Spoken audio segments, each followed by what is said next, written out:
Today on Nursing Matters, the nursing shortage, myth, reality, and what it means for your career. I'm Christina, and this is your daily dose. Let's get into it. Now, if you've been in healthcare for more than 5 minutes, you've heard the phrase nursing shortage. It's everywhere. Hospitals talk about it. Politicians talk about it. News anchors talk about it. Schools use it in recruiting campaigns. Staffing companies build entire marketing strategies around it. But here's the question nobody really asks. If there's such a massive nursing shortage, why are some nurses struggling to find jobs today that they actually want? Why are new grads applying to dozens of positions in major cities and getting rejected? Why are some specialties flooded with applicants while others can't keep staff for more than 3 months? And why are some nurses making 6 figures with sign-on bonuses while others feel stuck, underpaid, and invisible? That's what we're talking about today, because the truth is the nursing shortage is real, but not in the way most people think it is.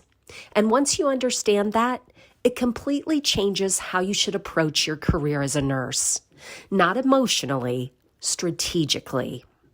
And honestly, the nurses who understand the real landscape right now are going to have a massive advantage over the next decade. The Health Resources and Services Administration projects a shortage of more than 78,000 full-time registered nurses by 2035. But the shortage is not evenly spread across healthcare. Rural hospitals are hurting. Long-term care is hurting. Behavioral health, home health, psychiatric facilities, they're all hurting. Meanwhile, certain urban hospital systems are still highly competitive, especially for labor and delivery, NICU, aesthetics, remote nursing roles, and highly sought-after specialty units. So when people say there's a nursing shortage everywhere, that's not entirely true. There's a shortage in specific environments. And some of those environments are difficult for reasons nobody wants to say out loud. Some have burnout problems. Some have leadership problems. Some have reimbursement problems. Also, there are some that have safety problems, and some simply have location problems. A rural community in the middle of nowhere may desperately need nurses, but convincing people to relocate there is a completely different challenge. And this is where I think nurses sometimes get frustrated because they hear this messaging constantly.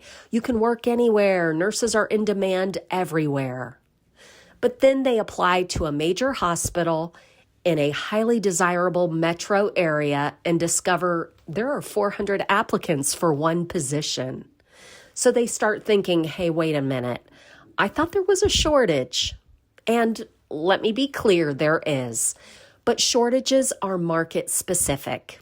And understanding that distinction matters tremendously for your career planning. Because once you stop viewing nursing as one giant job market and start viewing it as multiple micro markets, your opportunities can expand dramatically. So here's the part nobody really says publicly, but I will. The nursing shortage is partly a distribution problem. There are nurses, there are licensed nurses, experienced nurses, but they're not distributed where healthcare needs them the most. And honestly, some nurses are making career decisions based entirely on familiarity and comfort, not long-term opportunity. Now, before anyone gets mad at me, let me explain what I mean. When most nursing students graduate, they're taught to chase the same handful of jobs: large hospital systems, high acuity specialties, big name organizations, urban medical centers. And there is absolutely nothing wrong with that. But when everybody runs towards the exact same destination, competition increases there while other sectors quietly become desperate.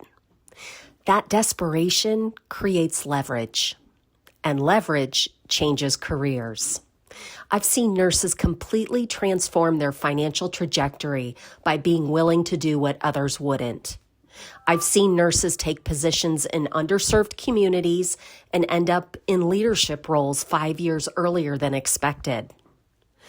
I've seen nurses enter behavioral health, corrections, home health, hospice, or long-term care and gain incredible autonomy and experience because those systems needed strong people so badly and they invested in them. And I've also seen nurses stay trapped because they refuse to look outside one narrow definition of success. Here's another uncomfortable truth. Sometimes the most respected jobs are not the most strategic jobs. That's important. Prestige and opportunity are not always the same thing. A lot of nurses chase what sounds impressive instead of what creates leverage. But healthcare is changing rapidly right now, massively. AI is coming into healthcare administration. Remote monitoring is growing. Home-based care is exploding. The aging population is accelerating. Behavioral health demand is rising dramatically, and long-term care staffing challenges are becoming critical nationwide. The nurses who position themselves where healthcare is growing instead of where social media says is glamorous are going to win long-term. And I'll tell you something else. Working in underserved settings can make you incredibly adaptable. When you work in resource-limited environments, you learn critical thinking super fast. You learn communication. You learn prioritization and independence. You learn how to function without perfect staffing, perfect support, and perfect conditions.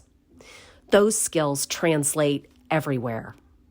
Sometimes the nurse from a rural hospital can walk into chaos and function better than someone from a massive academic center because they've learned adaptability at a completely different level. Now, am I saying everyone should go work at an understaffed facility? No, absolutely not. You still need to evaluate culture, leadership, safety, ratios, support systems, and burnout risk. But what I am saying is this. Don't dismiss opportunities just because they aren't the obvious ones. Some of the smartest career moves happen in places other people overlook. And let's talk about incentives for a second.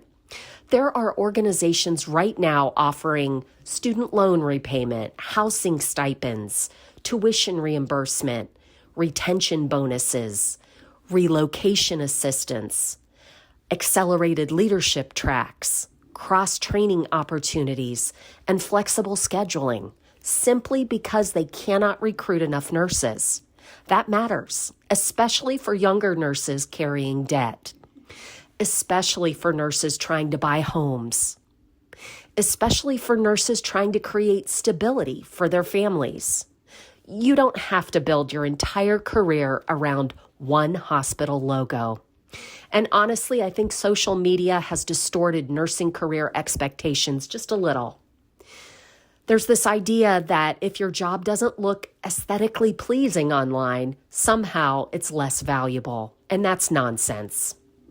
The nurse quietly building an incredible career in home health, hospice, psych, rehab, long-term care, dialysis, corrections, or rural medicine may actually have more stability, more autonomy, and more long-term leverage than somebody fighting for validation in a highly saturated market. Think about that. And we need to normalize talking about this because healthcare desperately needs nurses in these spaces. And nurses deserve to understand where the actual opportunity is. So here's your one thing for today. I want you to spend 1 hour this week researching one underserved care setting in your region. 1 hour, that's it. Look at rural hospitals, community health centers, psychiatric facilities, federally qualified health centers, home health organizations, hospice agencies, let's add long-term care systems or rehabilitation facilities. And don't just look at job titles, look deeper. Look at what they're offering for sign-on bonuses, tuition assistance, loan forgiveness. Look at what their career advancement pathways are, their scheduling flexibility, and leadership development programs. You may discover opportunities that you never considered before. And even if you never apply, understanding your market changes the way you negotiate your career. Knowledge creates leverage, always. The nurse who understands the full healthcare landscape makes better decisions than the nurse who only looks where everybody else is looking. And I really want newer nurses to hear me on this. Your first job does not define your entire career. Stop putting so much pressure on one decision. Your career is not one job. It never will be. It's a series of strategic pivots. You are allowed to evolve.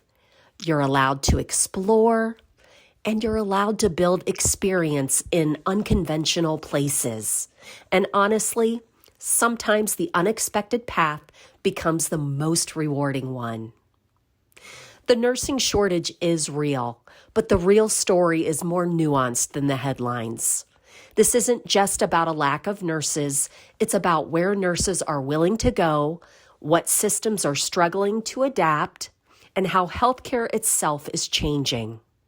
And the nurses who understand that reality early are going to position themselves differently. They're going to think differently. And they're going to build careers with far more flexibility and leverage. So don't just follow the crowd. Study the market. Look at where the needs are growing. And remember, sometimes the best opportunities are hiding in places other people ignore. That's your daily dose. Share this with a nurse who's trying to figure out their next move. I'm Christina. Keep showing up because nursing matters. Thank you for listening to this week's episode of Nursing Matters Daily Dose. Are you interested in more career resources? Then hop on over to the RN Network at rnnet.org. Also, while you're at it, hit that like and subscribe button and share this episode with one nurse who really needs to hear it. Thanks so much, and we'll see you next time.